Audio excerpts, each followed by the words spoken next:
80% हमारी आबादी हिंदू है, 80% आबादी सनातन धर्म को मानती है। यहां पे हिंदू होना, गेरुआ पहनना पाप हो गया है।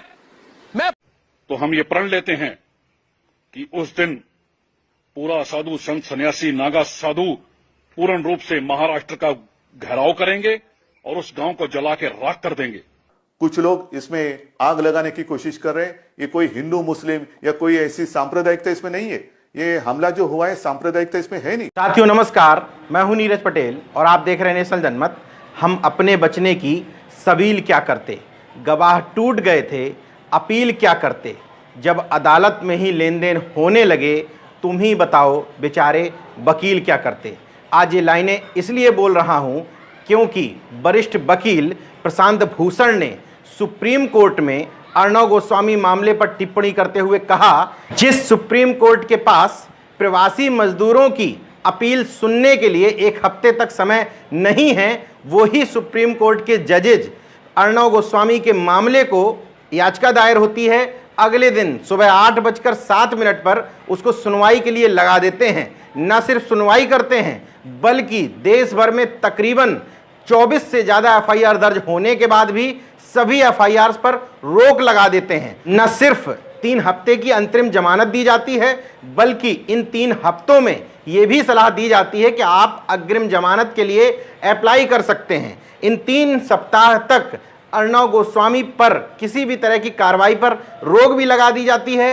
मुंबई के पुलिस कमिश्नर को निर्देशित किया जाता है कि अर्णव गोस्वामी जैसे जहरीले नफरत बोलने वाले इंसान को और उनकी चैनल को सिक्योरिटी उपलब्ध कराई जाए। इसलिए मन ये कहने पर विवश हुआ कि आखिर आप इंसाफ के लिए जाएंगे कहां। इस केंद्र सरकार, इस गोदी मीडिया में लगता है कि अदालतिया खेल भी शामिल हो गया है, जो उनको नफरत के बीज बोने के लिए लगातार उत्साहित और प्रोत्साहित कर रहा है। प्रशांत भूषण के अलावा तमाम सारे सामाजिक चिंतक सुप्रीम कोर्ट के फैसलों पर इस बात को लेकर भी सवाल खड़े कर रहे हैं कि वो सुप्रीम कोर्ट जहां पर लाखों फैसले पेंडिंग है, लेकिन वो लॉकडाउन के समय में आरक्षण पर फैसले लेने से पीछे नहीं हट रही है। आंध्र प्रदेश के एक मामले में उसने कहा कि आदिवासियों को उनके ही क्षेत्र में पढ़ाने के लिए 100% आरक्षण न दिया जाए। उसी फैसले की सुनवाई करते हुए उन्होंने कहा कि SC/ST में भी क्रीमी लेयर लगाया जा सकता है। इसका मतलब उन्होंने सरकार को आरक्षण छेड़ने के लिए फिर से एक टिप्पणी रूपी हथियार थमा दिया है। खैर, आज के मुद्दे में हम बात ये करने जा रहे हैं कि अर्णव गोस्वामी इतना पगला कैसे गया है। मैं कोशिश करता हूं कि अपने वीडियो में किसी भी व्यक्ति के प्रति आपत्तिजनक टिप्पणी ना किया जाए, लेकिन अर्णव गोस्वामी जैसे पत्रकार जिस स्तर पर आ गए हैं वो किसी भी हद तक अब व्यक्ति की स्वतंत्रता नहीं है, बल्कि पूरी तरीके से सरकार की चाटुकारिता और चापलूसी है। ये मैं इस आधार पर कह रहा हूं कि अर्णव गोस्वामी बार बार अपने वीडियो में जिस तरीके से अपील कर रहा है, उस अपील का एक ही मकसद है, लोगों को उकसाना, भड़काना। इसलिए पत्रकार का चोला ओढ़े हुए भारतीय जनता पार्टी के इस अघोषित प्रवक्ता पर अगर एफआईआर दर्ज की गई है तो बिल्कुल ठीक दर्ज की गई है, क्योंकि उस समय इस व्यक्ति ने जो बातें बोली वो कहीं से भी पत्रकारिता के मापदंड के अनुरूप नहीं है। कार्यक्रम करते हैं मगर संतों की हत्या हो गई, और भारत में जहां पे 80% आचार्य विक्रमादित्य, 80% हमारी आबादी हिंदू है, 80% आबादी सनातन धर्म को मानती है। यहां पे हिंदू होना, गेरुआ पहनना पाप हो गया है। मैं पूछता हूं और पूछता है भारत आज कि आज अगर कोई मौलवियों या पौधरियों को इस तरह मारता तो फिर क्या लोग शांत होते? तो क्या होता पूरे देश के अंदर? एंटोनिया बल्ला मचा देते, क्या क्या नहीं जला दिया। इटली वाली सोनिया गांधी चुप रहती।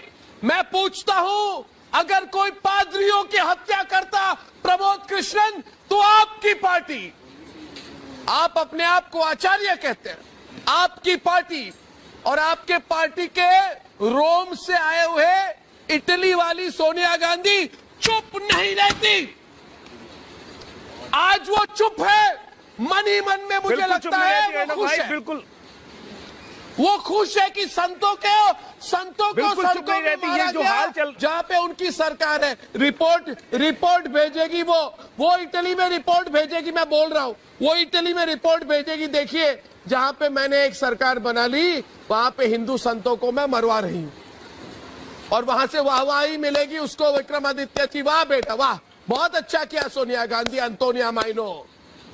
शर्म आनी चाहिए इन लोगों को। क्या उनको अर्णव लगता भाई, है मेरा यही कि सब- हिंदू चुप रहेंगे? आज बता दीजिए प्रमोद कृष्णन को, क्या हिंदू चुप रहेंगे? ये पूरी तरीके से चाटुकारता और मालिकों की चरण वंदना है, जो अपने मालिकों के सामने दुम हिलाने के अलावा और कुछ नहीं कर सकते। आखिर अर्णव गोस्वामी जैसे जैसे समय बढ़ता चला जा रहा है और ज्यादा पागलों की श्रेणी में क्यों आ रहा है, मानसिक रूप से विक्षिप्त की तरह बर्ताव क्यों कर रहा है, उसकी एक बड़ी वजह यह है कि अब उसके कंपटीशन में तमाम सारे लोग तैयार हो गए हैं। आप चैनलों पर दीपक चौरसिया को, सुनील सरदाना को और अंजना ओम कश्यप, रूपका लियाकत, सुधीर चौधरी और रजत शर्मा जैसे तमाम सारे पत्रकारों से कड़ी टक्कर मिल रही है। इसलिए कंपटीशन इस समय इन गोदी भक्तों में इस बात को लेकर है कि कौन ज्यादा चिल्ला चिल्ला करके अपने मालिकों को खुश रख सकता है। यही वजह है कि उस वीडियो में उसका टारगेट उद्धव ठाकरे नहीं थे, बल्कि कांग्रेस थी। इसलिए क्योंकि उसको पता है कि उद्धव ठाकरे गाहे बगाहे जैसे पहले भारतीय जनता पार्टी के साथ थे, इसलिए बाद में भी भारतीय जनता पार्टी के साथ आने का उनका स्कोप बन सकता है। लेकिन उनके मालिक के असली कंपटीशन में कांग्रेस है, इसलिए वो व्यक्ति पानी पी पी करके कांग्रेस के नेताओं को कोस रहा है। सोचने वाली बात यह है कि आखिर वो व्यक्ति सोनिया गांधी की चुप्पी पर सवाल क्यों उठा रहा है, जबकि पालघर के जिस गढ़चिंचले गांव में ये वारदात हुई है, उस गांव की सरपंच भारतीय जनता पार्टी की सदस्य है चित्रा चौधरी, जबकि सरपंच उस समय खुद सामने मौजूद थी। जिन 101 लोगों को गिरफ्तार किया गया है, महाराष्ट्र के गृह मंत्री ने जो सूची जारी की है, उसमें तमाम सारे बीजेपी के कार्यकर्ता हैं, एक भी व्यक्ति मुस्लिम नहीं है। फिर आखिर ये अर्णव गोस्वामी चिल्ला चिल्ला करके इस मामले को सांप्रदायिक रंग देने की कोशिश क्यों कर रहा है? उस पालघर जिला परिषद के सदस्य काशीनाथ चौधरी एनसीपी के सदस्य हैं। ये चाटुकार अर्णव गोस्वामी आपको मेन मुद्दे पर बात करने ही नहीं देगा कि देश में भारतीय जनता पार्टी की सरकार बनने के बाद लगातार मॉब लिंचिंग की संख्याएं बढ़ी क्यों हैं। अगर इस तरह के चाटुकार पत्रकार पहले ही मॉब लिंचिंग पर सरकार पर सवाल खड़े करते, मॉब लिंचिंग को लेकर के सख्त कानून बन जाते और अफवाह फैलाने वालों पर समय रहते कार्रवाई होती, तो यह भी संभव था कि जिन दो साधुओं को हिंदू हिंदू कह करके आप हल्ला मचा रहे हैं, भौंक रहे हैं, वो साधुओं की जान नहीं गई होती। इसलिए क्योंकि वहां की सरपंच खुद बताती है कि मैं मौके पर मौजूद थी, मुझे भी ये जानकारी हुई कि व्हाट्सएप पर कुछ मैसेज सर्कुलेट हो रहे थे जिसमें यह बताया जा रहा था कि कुछ लोग बच्चा चोरी करने के लिए पुलिस के या साधुओं के भेष में भी आ सकते हैं। ऐसे मुस्लिम लोग किडनी भी चोरी कर रहे हैं। उसी शक के आरोप में उस गांव के आदिवासियों ने घेर करके पुलिस की मौजूदगी में भी उन दो साथियों और उनके ड्राइवर को मौत के घाट उतार दिया। देश की रगों में नफरत का जहर घोलने वाला यह अर्णव गोस्वामी इसी वीडियो में कह रहा है कि देश में 80% हिंदू हैं और सनातनी हैं। मैं हिंदू में पैदा जरूर हुआ हूं, लेकिन अर्णव गोस्वामी, मैं तुम्हारी तरह नफरत के बीज नहीं बोता, ना ही मैं सनातनी हूं। मेरी तरह देश में तमाम सारे लोग जो हिंदुओं में जन्म जरूर लिए हैं, लेकिन तुम्हारी तरह नफरत के बीज नहीं बोना चाहते हैं। इसलिए अपनी संख्या में सुधार कर लो। हम लोग तुम्हारी तरह नफरत बोने वाले लोग नहीं हैं। फर्क केवल इतना है कि तुम्हें सरकार का संरक्षण प्राप्त है, तुम्हें भारतीय जनता पार्टी द्वारा फंडिंग होती है, बीजेपी की सरकार तुम्हें बड़ी रकम ऐड के रूप में देती है और यह व्यक्ति की स्वतंत्रता के रूप में तुमको देश में नफरत के बीज बोने का लाइसेंस देती है। तो हम ये प्रण लेते हैं कि उस दिन पूरा साधु संत सन्यासी नागा साधु पूर्ण रूप से महाराष्ट्र का घेराव करेंगे और उस गांव को जला के राख कर देंगे। आज मैं फिर से सभी सनातनियों बच्चों से यह प्रार्थना कर रहा हूं कि अब समय आ गया है, हमें एकजुट होना होगा और इस देश को और इस राष्ट्र को और हमारे अपने सनातन धर्म को बचाने के लिए प्रयास तेज करने होंगे। हो जाओ तैयार साथियों, हो जाओ तैयार, सोचने का समय गया, उठो लिखो इतिहास नया, वंशी फेंको और उठा लो हाथों में हथियार, हाथों में हथियार, हो जाओ तैयार साथियों, हो जाओ तैयार। जय माता दी।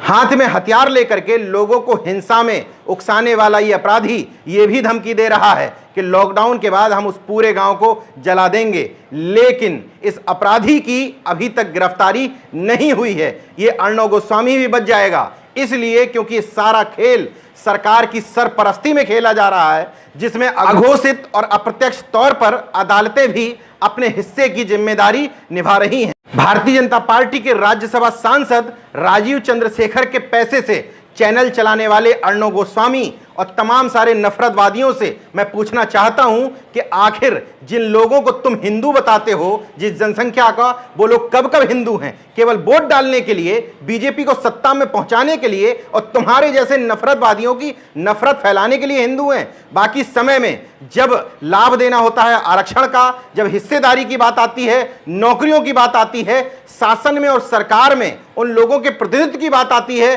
तब वो अपनी जातियों में बढ़ जाते हैं। जब दलितों पर हिंसा की बात आती है, जब दलित उत्पीड़न की बात आती है, तब वो हिंदू नहीं रह जाते हैं। लेकिन जब तुम्हें अपनी नफरत के बीज बोने के लिए उनको मुस्लिम के खिलाफ लड़वाना होता है, तब तुम हिंदू हिंदू का शोर करते हो। इसलिए 80% का जो आंकड़ा तुमने बताया था अर्णव गोस्वामी, उसमें मेरे जैसे तमाम सारे लोगों को लिस्ट में हटा लो। अब मैं कुछ सवाल तुमसे करता हूं। 20 अप्रैल को अलीगढ़ में धोबी समाज के लवकुश नामक एक व्यक्ति की मौत इसलिए हो जाती है क्योंकि वो सब्जी बेच रहा था। पुलिस ने उसको इतना पीटा कि उसकी रीढ़ की हड्डी टूट गई और जलालपुर के चौकी इंचार्ज राम वकील और सिपाही ब्रजनंदन पर आरोप लगे, लेकिन 22 अप्रैल को उसकी मौत हो जाती है। अभी तक इन दोनों पर कोई कार्रवाई नहीं की गई। हिंदुओं के ठेकेदार बन रहे अर्णव गोस्वामी, तुम कहां गायब हो? इस खबर को दिखाओ। तुम्हारा एक हिंदू भाई पुलिस की ज्यादती का शिकार हुआ है, लेकिन तुम्हारी हैसियत नहीं है इस खबर को दिखाने की, इसलिए क्योंकि तुम जहां से पैसा लेते हो उसी की सरकार उत्तर प्रदेश में बनी हुई है। 27 मार्च 2020 को झारखंड के दुमका जिले में प्रमोद हजारा नाम के एक शख्स की पीट पीट कर हत्या इसलिए कर दी जाती है क्योंकि उस पर चोरी का आरोप लगा था, वो भी हिंदू था। इसकी खबर क्यों नहीं दिखाई तुमने? 22 अप्रैल 2020 को बहराइच में एक शख्स अपने घर के लिए कुछ राशन पानी लेने गया था, उस पर चोरी का इल्जाम लगा करके उसको करंट लगाया गया। जब पुलिस आई, पुलिस ने भी पीटा, बाद में उस शख्स की मौत हो गई। गलती सिर्फ उसकी ये थी कि वो लॉकडाउन में अपने परिवार के लिए कुछ राशन सामग्री लेने गया था, वो भी हिंदू था। उस समय तुम्हारे मुंह से शब्द क्यों नहीं निकले?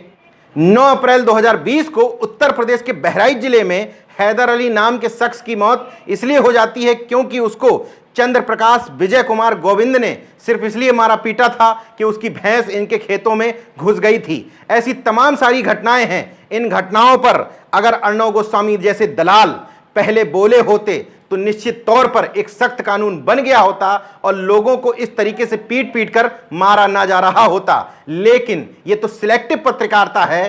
दो भगवा भेष में लोग दिख गए, उसको लगा अर्णव गोस्वामी को कि इससे मेरी सरकार को फायदा हो जा सकता है। वो तो भला हो महाराष्ट्र के मुख्यमंत्री उद्धव ठाकरे और गृह मंत्री अनिल देशमुख का, जो लगातार प्रेस कॉन्फ्रेंसेस के माध्यम से लोगों को इस बात को लेकर सचेत करते रहे कि इसको सांप्रदायिक रूप ना दें। इस घटना का मुसलमानों से कोई लेना देना नहीं है, फिर भी चूंकि भगवा रंग आ रहा था तो इस तरीके के तमाम सारे चाटुकार पत्रकार लग गए इसको सांप्रदायिक रंग देने में। किसी भी तरीके से उनकी सरकार को किसी भी तरीके से लाभ तो मिले। विपक्ष से सवाल पूछना किसी भी कीमत पर गलत नहीं है, लेकिन जिस ढंग से उस दिन पत्रकारिता की अर्णव गोस्वामी ने, वो पत्रकारिता नहीं, उसकी नीचता और उसकी मानसिकता को दिखाता और दर्शाता है। नेशनल जनमत अपने दर्शकों से माफी चाहता है क्योंकि आज से पहले हमने किसी वीडियो में गैर संवैधानिक शब्दों का इस्तेमाल नहीं किया है, लेकिन इस शख्स को देखने के बाद ये जो शब्द मैंने बोले हैं वो भी बहुत कम पड़ रहे हैं। इसी तरह के लोग देश में नफरत के बीज बोने के लिए और देश को गृह युद्ध की स्थिति में ले जाने के लिए जिम्मेदार हैं। हम सब शांति प्रिय लोगों की अपील है आप लोगों से कि इस तरह के पत्रकारों के कार्यक्रमों में जाना पूरी तरीके से बंद कर दें और जो लोग पैसे लेने के चक्कर में दाढ़ी बढ़ा बढ़ा करके या टोपी लगा लगा करके या माला पहन पहन करके इन लोगों के कार्यक्रमों में जाते हैं, उन लोगों का भी पूर्णतः बहिष्कार करें। आप जब इन लोगों की चैनल देखेंगे ही नहीं तो ये वहीं बैठ करके चिल्लाते रहेंगे, जहर उगलते रहेंगे, उसका इंपैक्ट लोगों के बीच में नहीं पहुंच पाएगा। मैं उन लोगों से भी सवाल करना चाहता हूं जो ये भली भांति जानते हैं कि जब वो ऐसे शख्स के चैनल में जाएंगे तो वो उनकी आवाज को म्यूट कर देगा, उनको गाली सुनाएगा, लेकिन फिर भी चंद रुपयों के चक्कर में, चंद शोहरत बटोरने के चक्कर में ऐसे लोगों की चैनल में पहुंच जाते हैं। विपक्ष के लोगों से भी मेरा अनुरोध है कि इस तरीके के चाटुकार पत्रकारों का जो अघोषित तौर पर बीजेपी के प्रवक्ता बन चुके हैं, उनकी चैनलों का बहिष्कार करें, देखने में भी और चैनल में जाने के में भी। देखते रहिए नेशन जनमत, जागरूक और सजग बने रहिए। जय विज्ञान, जय संविधान, जय लोकतंत्र। धन्यवाद। तो अगर आपने मेरा YouTube चैनल सब्सक्राइब नहीं किया तो प्लीज़ सब्सक्राइब कर लें और उस बेल आइकन पर जरूर क्लिक करें जिससे जो मेरे न्यू वीडियो है